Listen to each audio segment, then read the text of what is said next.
오빠, 어디 가? 나 혼자 둘 거야? 가지 마. 안녕하세요. 저는 아들에게 미안한 일이 생겼습니다. 며느리는 죽은 아내와 묘하게 닮은 구석이 있었어요. 아들이 회사 일로 바빠서 집에 아내를 먼저 보낸 날이었죠. 누구에게도 말하지 못할 비밀이 생기게 된 날이었습니다. 안녕하세요. 썰언니의 사연 라디오에 오신 걸 환영합니다. 구독과 좋아요, 그리고 알람 설정까지 부탁드려요. 안녕하세요. 저는 경북 구미에 살고 있는 60대 남성입니다. 퇴직한 지는 1년이 넘었어요. 퇴직한 뒤엔 집에서 보내는 시간이 많아졌습니다. 평생 회사를 다니던 사람이 집에만 있으려고 하니 몸이 근질근질 하더라고요. 회사에 있는 게 시간이 3배는 빨리 가는 것 같았습니다. 집에 있으니 지루하기도 한 게 아내는 어떻게 주 생활을 하는 건지 오히려 돈을 벌어오던 저보다 아내가 더 대단하게 느껴졌습니다. 회사에 가지 않으니 아내와 보내는 시간이 많아졌어요. 바쁠 때까지 못했던 여행도 가고 맛있는 음식도 먹으면서 행복한 하루하루를 보내고 있었습니다.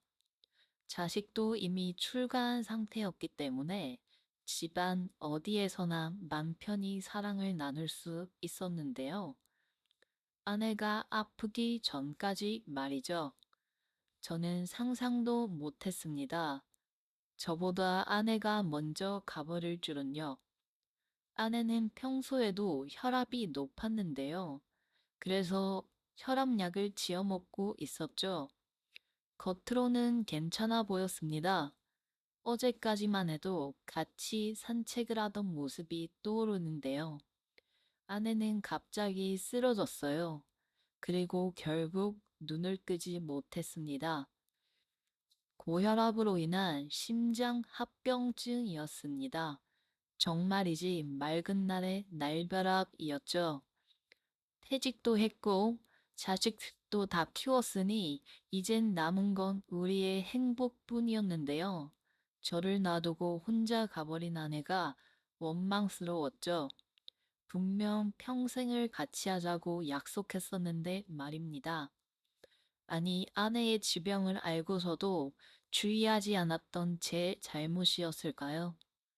당근까지만 해도 웃으면서 같이 TV를 보던 게 생생한데 지금은 제 옆에 아무도 없습니다. 있어야 할 사람이 없다는 게 이렇게 큰 외로움일 줄이야. 여름이었지만 집안에는 온기가 하나도 없어 한기가 도는 것 같았습니다. 신도 참 원망스럽지.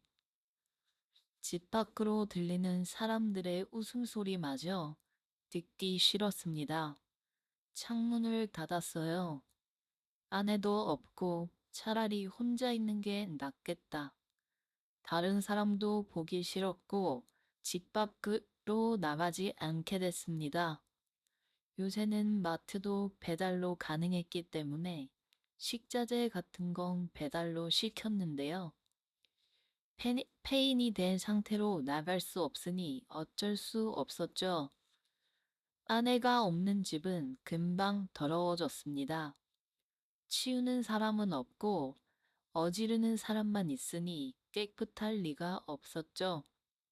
점점 저는 몰골이 초췌해졌습니다. 이러다간 아내를 따라갈 수 있겠다는 생각이 들었죠. 평소와 다름없이 아내를 그리워하면서 잠을 자고 있던 날이었죠.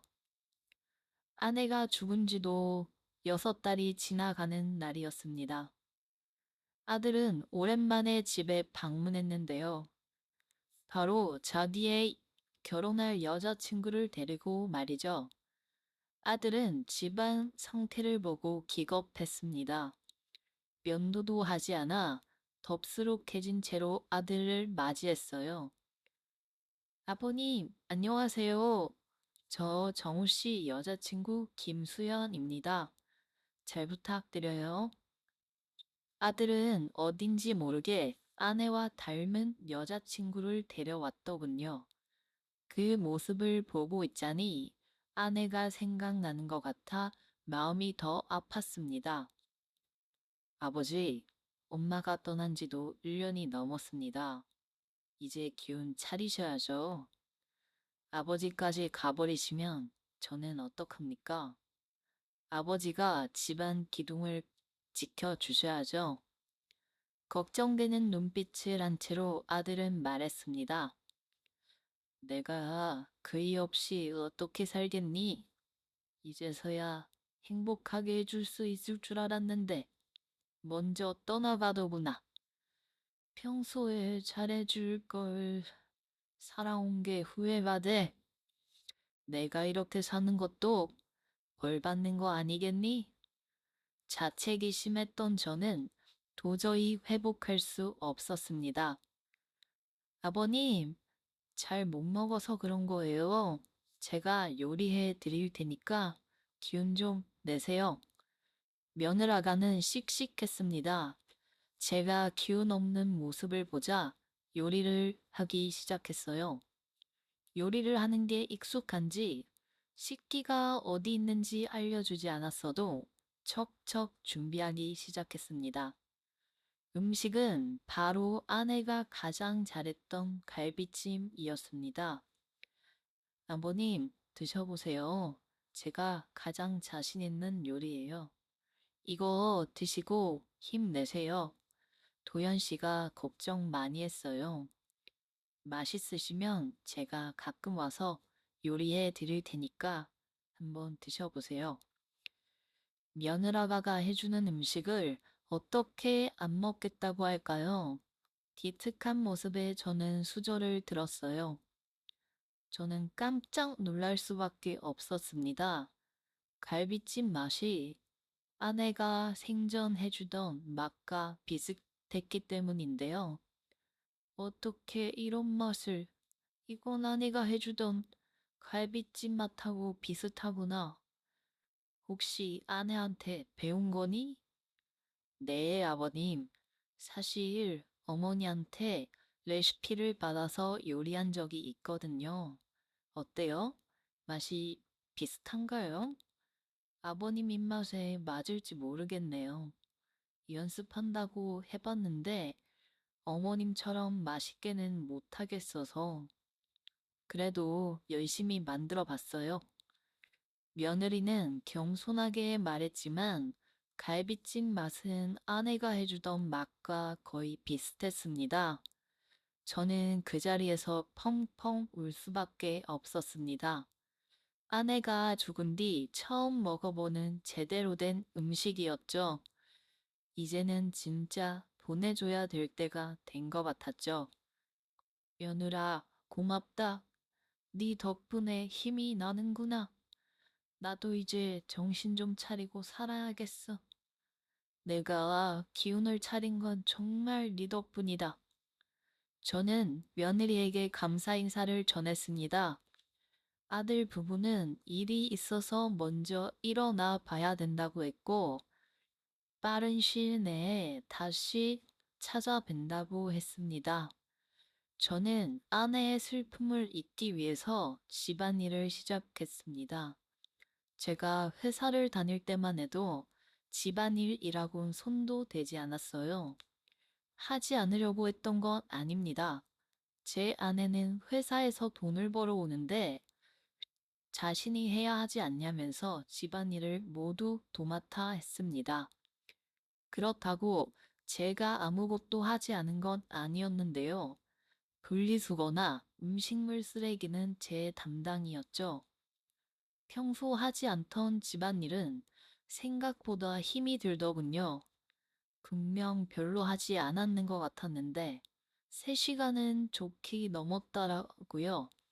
이제서야 아내가 집에서 혼자 있을 수 있었던 이유를 알 것 같기도 했습니다.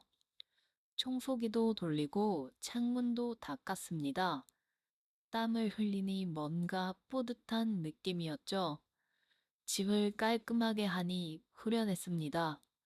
집안일이라는 게 하나를 끝내면 하나가 생기는 그런 구조였어요. 할 일이 뭐가 이렇게 많은지 하루에 모든 걸 끝내려고 하면 어깨가 빠질 정도였죠.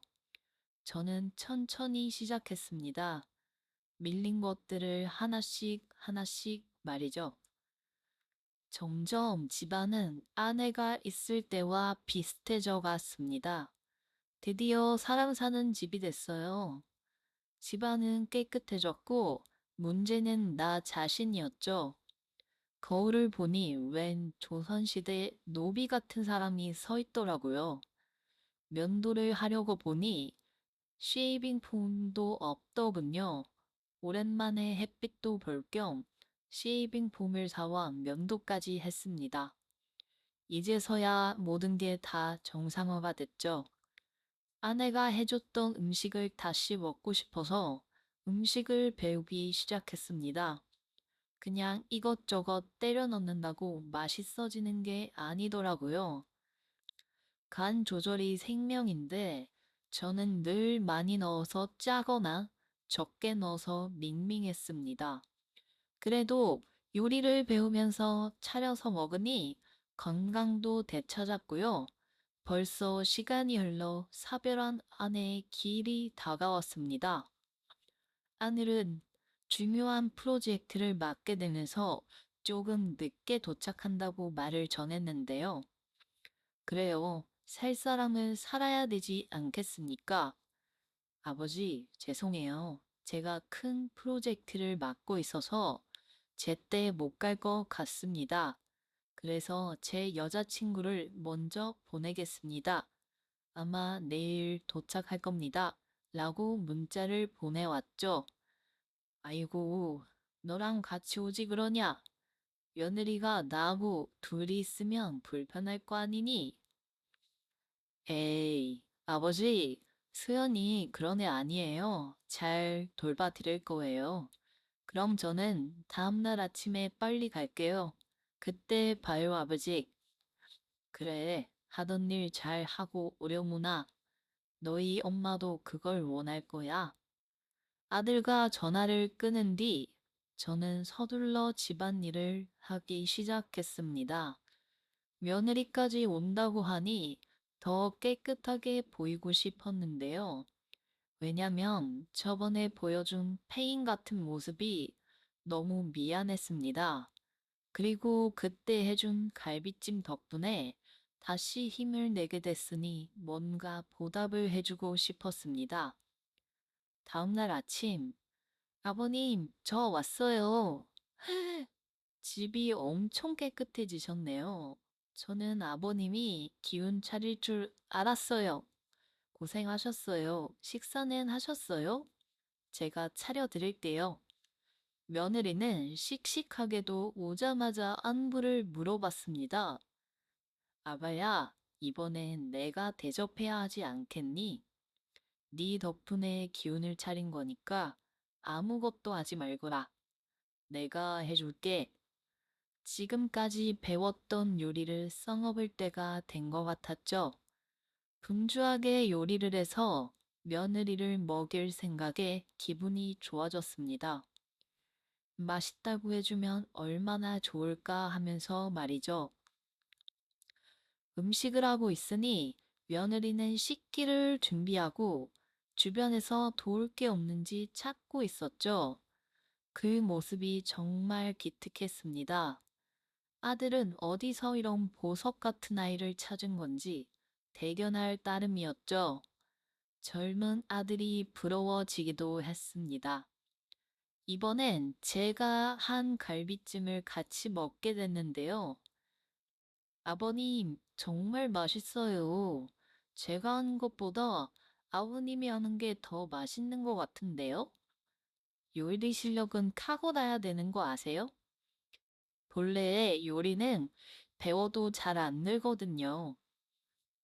그래서 저도 아직까지 간도 제대로 못 맞춘다고요. 며느리는 맛있다면서 밥을 2공기나 먹었고 맛있게 먹는 모습을 보니 흐뭇하게 바라보기만 할 뿐이었습니다. 요리를 하는 즐거움이란 이런 거겠죠? 먹는 모습만 봐도 배부르다라는 게 무슨 말인지 알 것 같았어요. 아가야, 그때는 정말 고마웠어. 에이, 뭘요? 돌아가신 어머님도 아버님 잘 사는 걸 원했을 거예요. 그러니까 누구한테도 미안할 것도 없고 행복하게 사시면 돼요. 손주는 보셔야죠. 며느리는 초롱초롱한 눈빛으로 말했어요. 그 모습이 아내와 닮아 있었는데 저는 그걸 차마 말할 수는 없었습니다. 그저 눈을 뗄 수가 없었죠. 아버님, 저 그럼 먼저 씻고 올게요. 아침 일찍 나오는 바람에 씻지도 못하고 왔네요. 그이가 빨리 가야 된다면서 하도 닥달을 하는 바람에요. 아버님이 도연 씨 좀 혼내주세요. 애교스러운 말투로 장난까지 치는 며느리였죠. 사랑스러운 모습이었습니다. 그러마 내가 오면 아주 제대로 혼내주마. 며느리는 씻으러 들어갔습니다. 저는 거실에서 TV를 틀었죠. 잠시 뒤에 화장실에서는 세찬 물줄기 소리가 들렸습니다. 그러자 가슴이 뛰는 게 복잡 미묘한 감정이 들었어요. 드디어 내가 미쳤구나. 아무리 아내와 닮아도 이런 감정이 들다니. 아들의 여자한테 해서는 안 될 생각이었죠. 진정하려고 애써봐도 며느라가가 샤워하는 모습이 그려졌습니다. 아내와 사별한 뒤 집안에만 있었기 때문에 유혹이 없었는데요. 그래서 오랜만에 느껴지는 여자 향기가 저를 미치게 만들었습니다. 아버님, 여기 수압이 좋네요. 맨날 여기서 씻고 싶어요. 역시 사람을 씻고 살아야 돼요. 아우, 개운해. 씻고 나온 며느리의 얼굴은 청초했습니다. 오히려 화장을 하지 않은 게 더 예뻐 보였죠. 그래, 이만 먼저 자거라. 내일 아들이 온다고 하니 너도 아침 일찍 온다고 피곤했을 텐데 좀 쉬어야 하지 않겠니? 이 시합이 보러 멀리까지 와줘서 고맙구나. 나는 오늘은 좀 술 좀 먹고 자야겠구나. 아버님, 제가 같이 마셔드릴게요. 잘 못 마시긴 하지만 오늘 같은 날은 술 좀 먹어도 돼요. 맥주 2캔을 들고 같이 먹자는 신용을 하는 며느리였죠. 아침 일찍 온 것도 모자라서 이 시아비에 술 친구까지 해주려는 착한 며느리였습니다. 그렇게 우리는 술을 먹기 시작했죠. 며느리는 술이 잘 안 받는 체질인지 온몸이 빨개지기 시작했습니다. 그래도 저를 위해서인지 계속해서 홀짝거리고 있었죠. 아가야, 취했으면 안 먹어도 된다. 같이 있어준 것만으로 큰 위로가 됐어. 너한테는 정말 고맙다고밖에 할 말이 없구나. 오빠, 고마워할 필요 없어. 며느리는 취했는지 점점 저를 남편으로 착각하고 있었죠. 정말 술이 약했습니다. 취한 모습이 귀엽더군요. 올라오는 흑심을 접어둔 채 며느리를 침대에 눕혔습니다. 그리고 나가려고 하자, 오빠, 어디 가? 나 혼자 둘 거야? 가지 마. 며느리는 저를 남편으로 착각한 게 계속 가지 말라고 저를 붙잡았어요. 저희는 결국 사랑을 나누게 됐습니다. 다음 날 아침, 아들이 도착했고 같이 밥을 먹었습니다. 며느리는 어제 있었던 일을 기억을 하는지 못하는 건지 평소와 똑같았는데요. 아들은 제가 정상으로 돌아와 기쁜 듯 보였습니다.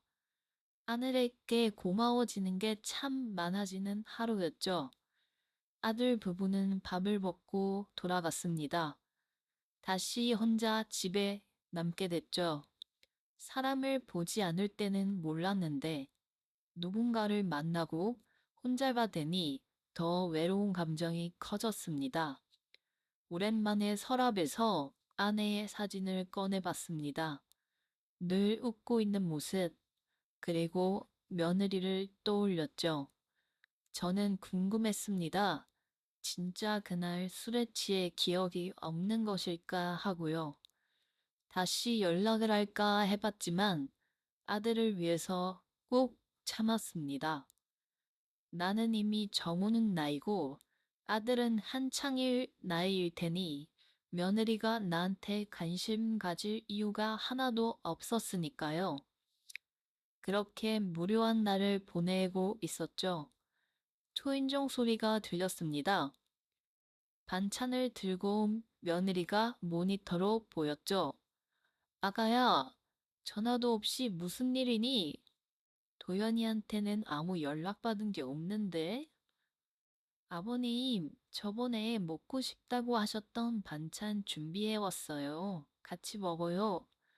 며느리는 제가 저번에 지나가면서 좋아한다고 말했던 반찬을 싸들고 온 거였죠. 이렇게까지 안 해도 되는데 도연이는 알고 있니? 아니요. 제가 그냥 해서 온 거예요. 아버님 챙기는 거 알면 그이도 좋아할 거예요. 아들은 모르는 눈치였습니다. 며느리는 혼자서 준비해 온 거였죠. 나를 생각해주는 마음에 그만 눈시울이 붉어졌습니다. 아이고, 아버님, 왜 울고 그러세요? 다 큰 남자가. 울면 복 날라가니까 웃어요.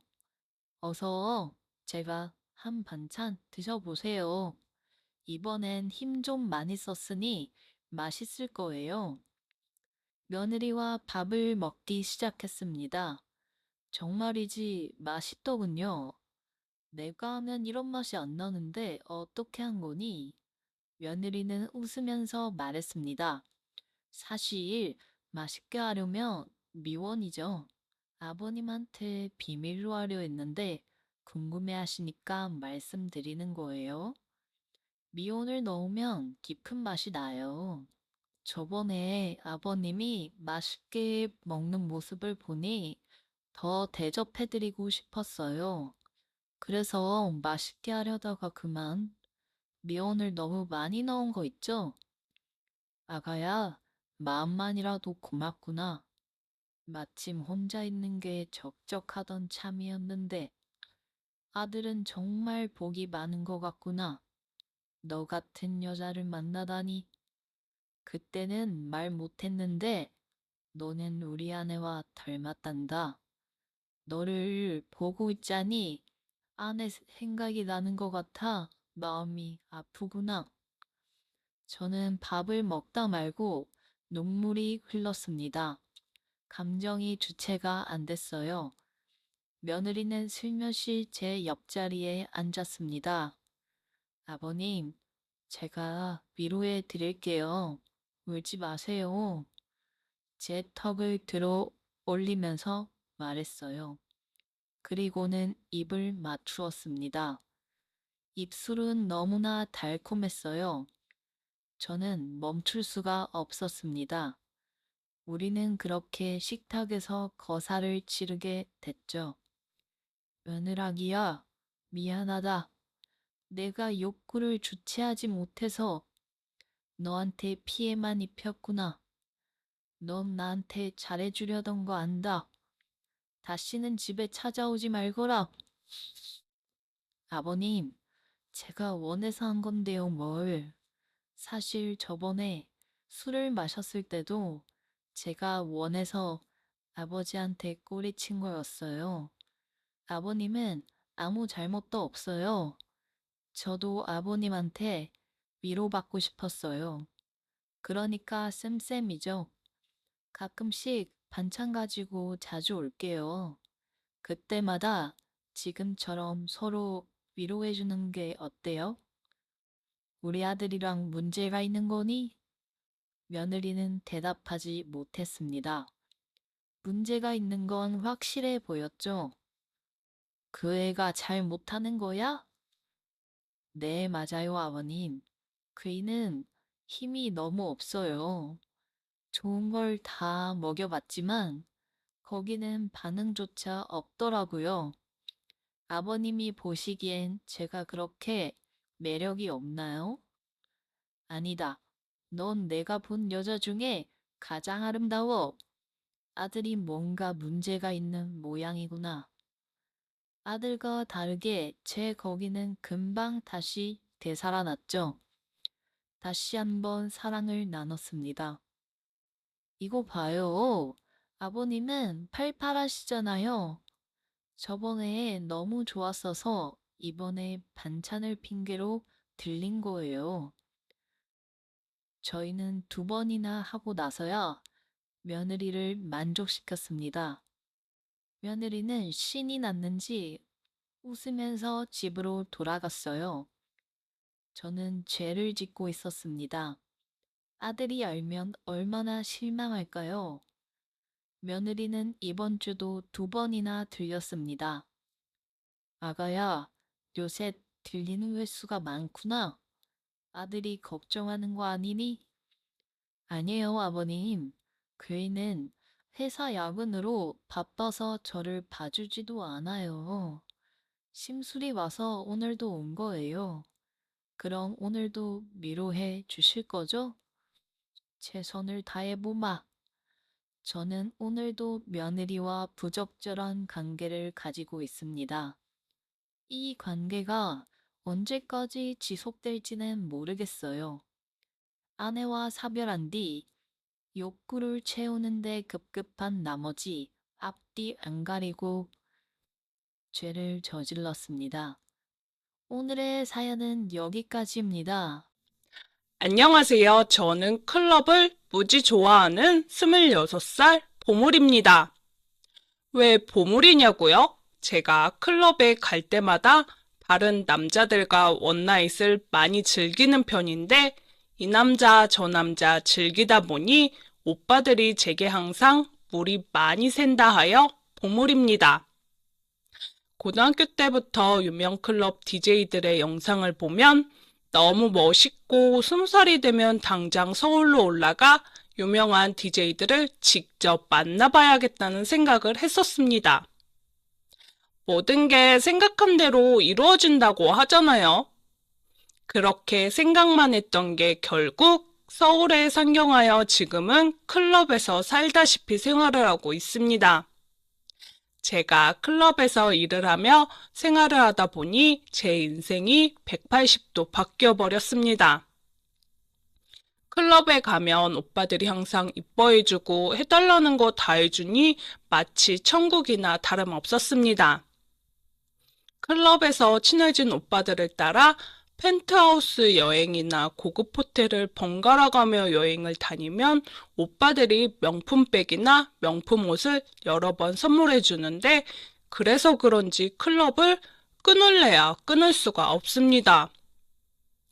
클럽 음악을 좋아한다 하지만 남자를 더 좋아하기도 하고 무엇보다 오빠들에게 스폰받는 복지가 좋아서 클럽의 발길을 멈출 수가 없습니다. 복지가 좋다는 뜻은 오빠들이 제게 투자를 많이 해준다는 소리입니다. 예를 들면 저와 원나잇을 즐기는 날 얼굴을 고쳐주겠다, 가슴을 고쳐주겠다 등 서로 오빠들의 사업 파트너 모델로 만들어주려 합니다. 이 오빠, 저 오빠 만나다 보니 얼굴부터 가슴 성형까지 모두 지원받게 되었고 지금은 남부럽지 않은 미녀가 되었죠. 미녀가 된 순간부터 여기저기서 러브콜이 많이 들어왔습니다. 피팅 모델을 해달라는 스폰서나 연예인을 하라는 스카우트 제의까지 들어왔고 점점 이뻐질 때마다 SNS 팔로워 숫자까지 급속도로 늘어나기 시작했습니다. SNS로 연락이 하루에 몇십 통 오기 시작했고 만나자는 오빠들이 수두룩했습니다. 그중 저는 돈이 많아 보이는 오빠들을 골라서 한 명 한 명 만나보기로 합니다. 그러다 보니 돈이 많은 오빠들에게 스폰 받을 때마다 제게 돈을 더 쓰게 만드는 저만의 고급 스킬이 생겨나게 되었습니다. 새로운 오빠들을 만날 때마다 다른 오빠들 이야기를 꺼내서 질투심이 나도록 유도하는 거죠. 다른 오빠들 이야기를 하면 자존심 때문에 그런지 제게 투자를 엄청 합니다. 그렇게 6년간 유명하다는 클럽을 돌아다니며 오빠들을 매일 바꿔가며 만났습니다. 그러다 보니 제게도 점점 오빠들에게 바라는 욕구가 생기기 시작했습니다. 그건 바로 원나잇을 즐길 때 오빠들의 소중이보다 해바라기가 많이 피어난 소중이가 필요했습니다. 저도 점점 나이를 먹어서 그런지 이제는 큰 게 좋더라고요. 지금 시청하고 계신 오빠들도 기회가 된다면 해바라기를 받아보세요. 언니들이 정말 좋아할 겁니다. 대신 소중이가 아플 수 있으니 천천히, 아주 천천히 해주세요. 저 같은 경우 천천히 오래 해주는 오빠가 너무 좋습니다. 급하게 빨리 하려고 하는 순간 여자들은 도망갈 수 있으니 주의하세요. 그렇게 소중이가 작은 오빠들에겐 해바라기를 좀 하라고 요구합니다. 오빠들에게 욕구들이 점점 생기는 찰나 제 욕구를 한 번에 해결해준 사건이 생겼습니다. 친구와 이태원 클럽을 나와 배가 고파서 해장을 하러 가려는데 어디선가 케이팝 노래를 부르며 흥얼거리는 노랫소리가 나는데 노래를 너무 웃기게 부르더라고요. 친구랑 노래를 듣고 빵 터져서 누구지? 하며 뒤돌아봤는데 흑형 오빠들이 저희를 보고 안녕! 이라고 하더라고요. 너무 웃기기도 하고 빵 터져서 친구랑 배꼽을 잡고 웃고 있는데 흑형 중 한 명이 저희에게 어디 가냐고 물어보더라고요. 어디가? 밥 먹으러 가요. 우리도 밥 먹으러 가. 네, 맛있게 드세요. 같이 먹으러 가. 같이? 왜 같이 먹으러 가? 친구, 우리 친구. 친구 하자고? 뭐지? 야, 어떻게 할까? 너 편한 대로 해. 밥만 먹고 헤어지자, 그럼. 그래, 가자. 그렇게 저희는 얼떨결에 흑형 2명과 근처 24시 감자탕집으로 가게 되었습니다. 한 명은 키가 엄청 컸고 한 명은 보통이었는데 제가 마음에 드는 흑형은 키가 큰 흑형이었어요. 같이 술을 1시간 정도 마시다 보니 술 기운이 슬슬 올라오기 시작했습니다. 검정 셔츠에 드러나 보이는 흑형의 팔뚝과 근육질 가슴을 한번 만져보고 싶었습니다. 그렇게 제가 팔뚝을 계속 힐끗힐끗 쳐다보고 있으니까 자기 팔뚝을 들이대며 한번 만져보라고 하더라고요. 그렇게 스킨십을 하다 보니 어느새 우리는 술을 마시고 껴안고 있었습니다. 결국 친구는 집에 가버렸고 저는 흑형에게 기대어 그를 따라가게 되었습니다. 그렇게 저희는 그의 집에서 원나잇을 즐기게 되었습니다. 그의 집에 도착하자마자 뒤로 하는 걸 좋아하는지 냉큼 저를 뒤에서 껴안아 주더라고요. 그렇게 저희는 소중한 시간을 갖게 되었습니다. 그동안 제가 많은 경험을 해봤지만 뒤로는 처음 해보는 경험을 하게 되었습니다. 하필이면 그의 대형 소중이가. 뒤로는 첫 경험을 하게 되어 며칠간 산부인과를 가게 되었는데 그렇게 흥분되었던 아찔한 순간과 기억들은 잊을래야 잊을 수가 없습니다. 그 후로 다른 오빠들과도 뒤돌아서 많은 경험을 하게 되었지만 처음 했었던 그날과는 사뭇 다르지만 이제는 뒤돌아서서 하는 경험이 더 좋을 정도입니다.